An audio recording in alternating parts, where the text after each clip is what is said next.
Hey everybody, I'm KK. I'm Kristen. Welcome back to K&K Crochet. So, today we're going to talk about emotions and yarn, and I don't think we talk about that enough, but it has gotten me in a whole lot of hot water many times, and I'm kind of tired of it. Like, I got to find a way for that not to happen anymore, because it's really disappointing. It really is. Like, and what I mean by emotions is how many of you go into the store for a clearance, or even just on a normal day to go yarn shopping, and you get in the aisle and you're so overwhelmed. Like, I will tell them to give me some space if we're all together, because I get overwhelmed and overstimulated by all the things, all the red tags. Do, squirrel, squirrel, squirrel, squirrel. And of course, this one's here too, and she's shopping, and so she's doing the same thing. And then, everybody else that's with us, and so by the time I just get really taken aback by yarn and colors, like speak to me. They speak to me. It's just like, ooh, pretty, ooh, pretty, ooh, pretty, ooh, I could do. This will look great in something. Yeah. I think we need to face facts and realize that a lot of times we're lying to ourselves. Okay. It's not gonna look great. It's not gonna look great for what you're saying, and it's something that you need to pass up. Right. The next person may work for them, but for what you want it for, it's not gonna happen. So I think sometimes we need to stop, stop, drop, and roll. We need to stop, look, and think before we purchase, or at least I do. And I'm finding that I have learned to do that over the years a little more, but it bit me a couple of weeks ago.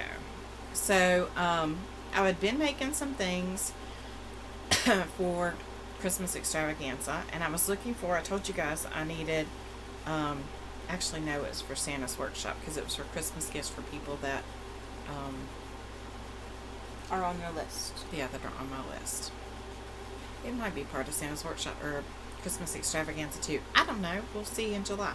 I can't remember. I need to go through that tote and look. But anyway, I was making some things, and I said I needed black yarn with white specks. Then I had a friend ask me about white yarn with black specks, and I said I don't know. Like, there's a heathered yarn from started to say from YouTube. Boy, if YouTube had yarn, we would be in trouble, wouldn't we?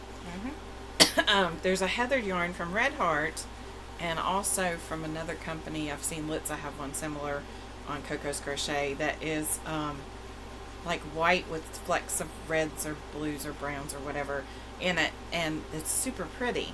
And I'm gonna try that, but I wanted black with white. Okay, so I go to the store. I'm just going to try and show you. I've unrolled part of it, but so this was cotton. I wanted acrylic, but I found cotton. So this is what I see. I see black and I see white. And to me, when I went and looked at, ooh, pretty. Oh, how gorgeous. Pretty. It looks really pretty, right? Looks pretty. I think it looks pretty.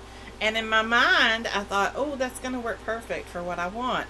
Even though it's not exactly it, look at that marl. I just thought, oh, how beautiful. Yeah, it's really not. I mean, not the way I worked it up, and not for what I want. Now, we all know that yarn works up different in different projects, and we also know that it works up different knitted than it does crocheted, right? Some yarn is meant to be knitted, some is meant to be crocheted. So, this is what I got. I kind of worked it up. I don't know if you can see. Y'all see that? I don't know if it shows up to you as much as what I'm seeing. This is gray, which I guess that's my vision failing me, because it really is like a darker gray and not black. I saw black when I bought it, and the lights in the store might have contributed to that. This is gray with white, and when I first did the first two rounds, I was like, eh. And I'm still like, I'll turn it this way. I'm still like, eh. Not for what I want it to be. And for certain things, yeah, it'd be fine. And then I did the third row, and I was like, oh, it got darker. Like, I know it changes color, but it looked to me like it didn't. It doesn't look like it changes color that often in there to me. I see lots of dark. I don't, and just a little bit of light. Not that much light, like here. I was so disappointed. For one, it was priced at, which is not that big a deal, but just so you know, if you go to Joann's, watch your prices. This was priced at $1.99 on the shelf. It rang up like $2.29 or something like that. But yeah, for certain things that would be pretty. For what I want it for, I want kind of uniform transition. I don't want this really light, blotchy, really light to really dark kind of spot. This to me looks like muddy water. I mean, it really does. I mean, not literally, but you know what I mean. It's like muddled. I'm just really not happy. Not for what I want it for. I'll have to find another use for it. It might work up really cute into facial scrubbies because of the way it transitions. I don't even know if it'll transition fast enough for me in a facial scrubby to be okay. The one I use might work. Yarn expectation versus yarn reality.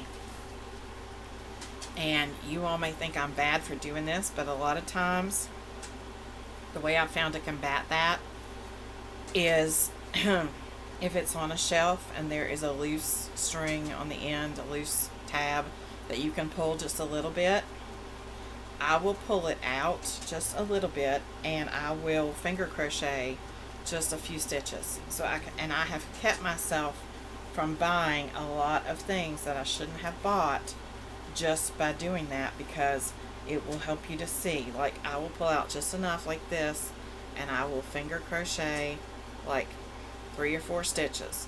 And no, that's not a really good replication of everything that's on there, but had I done just that at the store, just those 4, I would have been able to tell that there's not enough black and way too much white for what I was looking for, and I could have put it back on the shelf and put it back in there. Usually it's from an inside pull, so you know you can, but usually I do that with bigger yarn too, not this, usually 4-weight acrylic.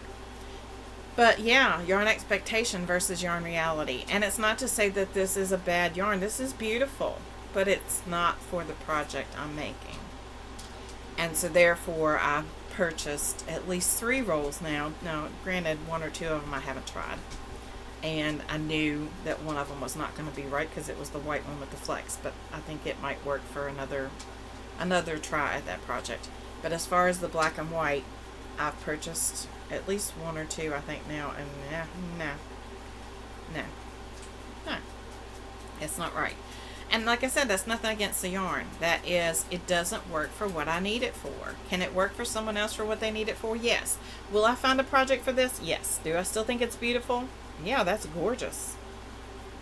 But the way it's wrapped, to me, does not equal what it looked like when I worked it up. So yep, it's a frog. It was a frog, and I'll figure out what to do with this some other way. I do have some projects for Christmas extravaganza that this will probably work for, and I just thought of one, so that's what I'm going to do with this. So no harm done. No yarn was harmed in the filming of this, and no yarn was harmed in the unraveling and frogging of this either. It will be used, and I just thought of a project for it, and you will see it during Christmas extravaganza. So yarn reality versus yarn expectation. Sometimes we have to chill with our emotions and think about the reality of what the yarn does and not what we dream it does, right? So that's just my tip for the day. It might save you a little money along the way to think, stop, look, and think before you purchase. Stop, drop, and roll. All right, we hope you all have a great week. Don't forget to be kind, because you don't know anybody else's journey. And like and subscribe. Oh yeah, that's a good one. I was going to say, and we love you. Have a great week. Bye-bye.